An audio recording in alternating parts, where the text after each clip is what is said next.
Every good fire starts with a really good fire lay. You have to get all the elements of the fire triangle right in order to get combustion. If not, you'll have a smoky fire or you won't get combustion at all. So the fire triangle is three sides of the triangle. Obviously, you have heat, you have fuel, and you have air. Air is provided for free so long as you don't snuff that out with your fire lay. The heat is going to be from your ignition source. That's going to then go to your transfer to your tinder bundle, which in this case I'm going to use a ferrocerium rod, a ferro rod, some inner bark from aspen, and some fat wood, which is plentiful down here in the southeast. And it's so plentiful that you could use it with every fire.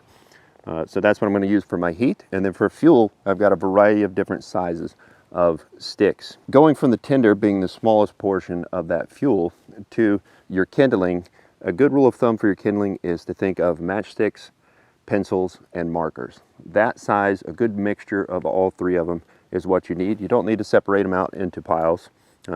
Each one of these little piles are a blend of those three sizes. And then from there you go to sustaining fuel. And sustaining fuel is what you use to actually sustain the fire with for longer periods. So the tinder accepts the heat from the ignition source.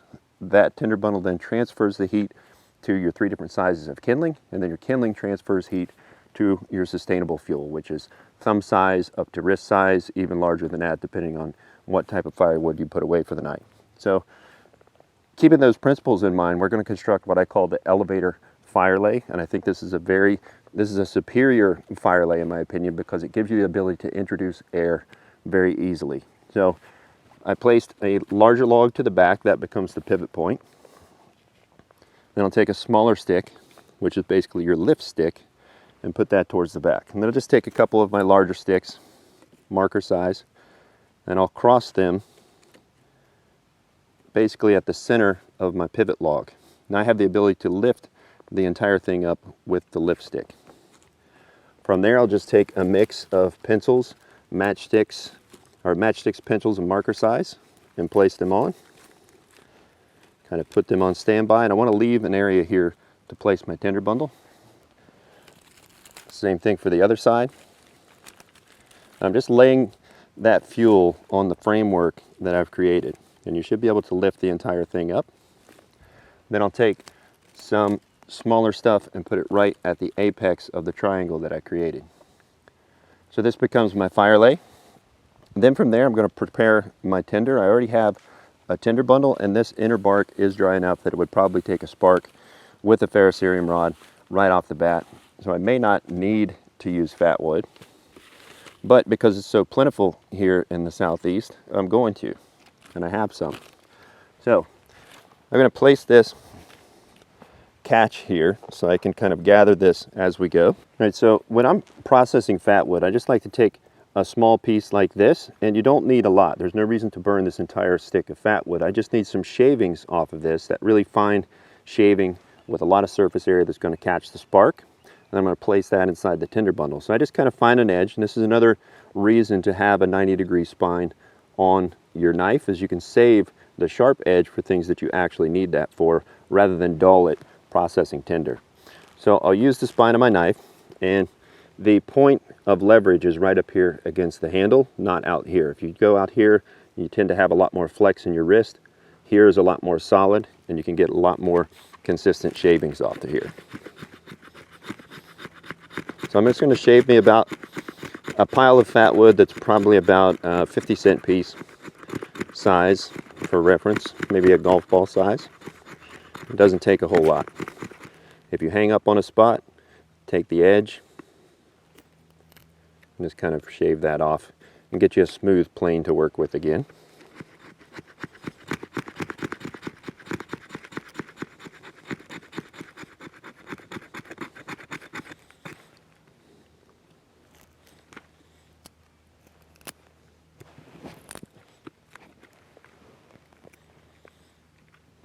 Let me get a little more in there.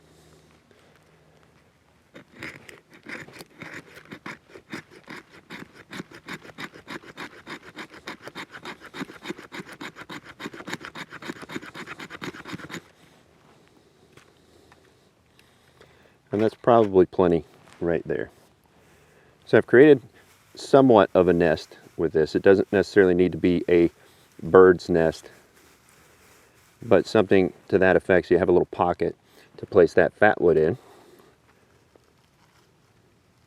Put that in a nice little pile. And then for your ferrocerium rod technique, I like to use a large ferrocerium rod that I can handle with my hand. And I'll use the spine of my knife. And my goal is to shower sparks down onto the fat wood and into the bundle and get that lit. So what I'll do is I'll place my foot right next to the bundle, and with the knife, I'll plant my fist right next to that. This becomes stationary, and I'm actually going to pull the rod up here at this point of leverage and shower sparks down onto that. So it's kind of like you're starting a lawnmower, if you think of it that way.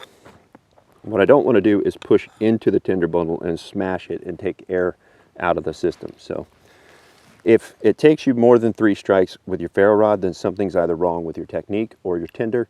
And rather than consistently waste the resource, stop what you're doing and reassess both of those. Is it your technique, or does your tinder need to be processed further? So I find that point of friction. You got plenty of time. Put your knife away for safety. Make sure you know where your ferro rod is. And then fire likes to climb. So I'm going to allow it to climb through that tinder bundle and place it in the center of that fire lay. Take my sticks from the top, lightly sprinkle those on.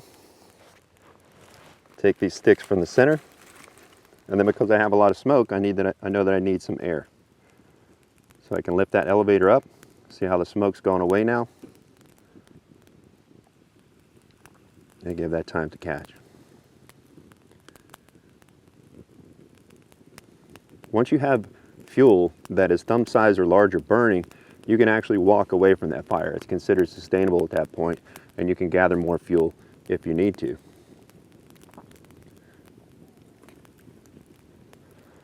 And then because fire's coming up through the center, I've got a lot of stuff out here that's not doing anything. Just take from the outside and bring it up on top so that the heat can travel up through there. So that is the Elevator Firelay. If I put this on too tightly and it starts to snuff out and smoke, then you can always introduce more air by using your lift stick. So the Elevator Firelay is a great way to get a fire established quickly.